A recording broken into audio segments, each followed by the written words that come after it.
Terminamos el último video tutorial enumerando algunas de las principales consecuencias de pasar por referencia, que ahora vemos en detalle. Cuando pasamos un objeto por valor, el parámetro de la función recibe una copia del argumento. Esto significa que cualquier cambio en el valor del parámetro se realiza en la copia del argumento, no en el argumento mismo. Vemos en este ejemplo en el que se pasa por valor. Como el parámetro de valor y es una copia de x, cuando incrementamos y, eso solo afecta a y, no a x. Esto explica esta salida. Pero una referencia actúa de manera idéntica al objeto referenciado, así que cuando utilizamos pasar por referencia, cualquier cambio realizado en el parámetro de referencia afectará también al argumento. Así lo podemos ver en este programa, en el que x inicialmente tiene un valor de 3. Cuando llamamos a add1 pasándole x como argumento, el parámetro de referencia y está vinculado al argumento x. Cuando la función add1 incrementa la referencia y, en realidad lo que está incrementando es el argumento x de 3 a 4, no una copia de x. Este valor modificado persiste incluso después de que add1 haya terminado de ejecutarse. La idea principal de esto es que pasar valores por referencia a no constantes nos permite escribir funciones que modifican el valor de los argumentos pasados. Esta capacidad de las funciones para modificar el valor de los argumentos pasados puede ser muy útil en ocasiones. Por ejemplo, en un juego, una función que determina si un zombie ha dañado o no al jugador, si pasamos nuestro objeto jugador como referencia, la función misma podrá modificar valores del objeto jugador directamente, como por ejemplo su salud, mientras que si lo pasamos por valor, solo modificaríamos una copia del objeto jugador, no al jugador mismo, que en situaciones así no es lo que normalmente se busca.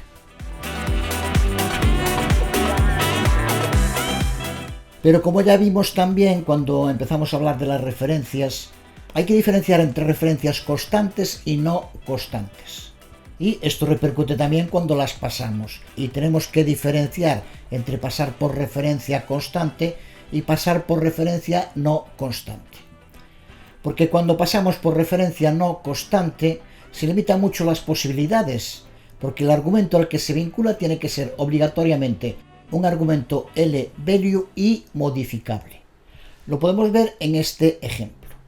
En términos prácticos, esto limita significativamente la utilidad de pasar por referencia a no const, ya que significa que no podemos pasar variables o literales const. Afortunadamente hay una manera fácil de evitar esto, que es pasar por referencia constante.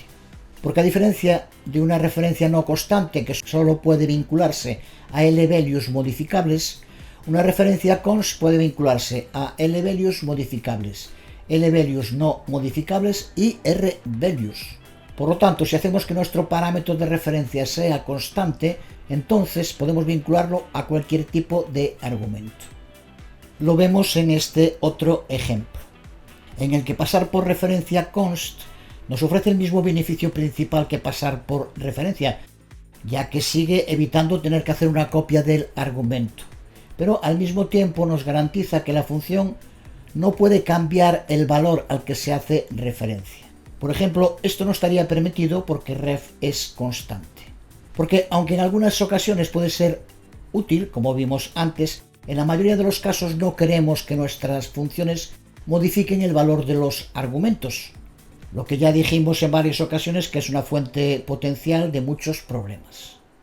Así que como mejores prácticas siempre debemos preferir pasar por referencia constante a pasar por referencia no constante, a menos que tengamos una razón específica para hacerlo de otra manera.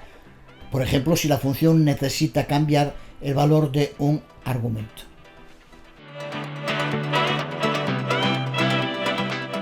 En funciones con varios parámetros es posible determinar para cada uno de ellos si se pasa por valor o por referencia.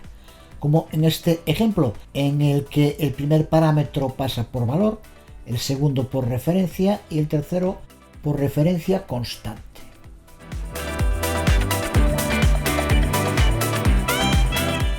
La pregunta es cuándo debemos pasar por referencia y cuándo por valor.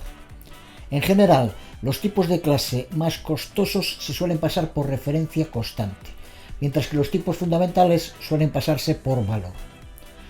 Por lo dicho, podríamos pensar que es menos costoso pasar siempre por referencia, lo que tampoco es cierto.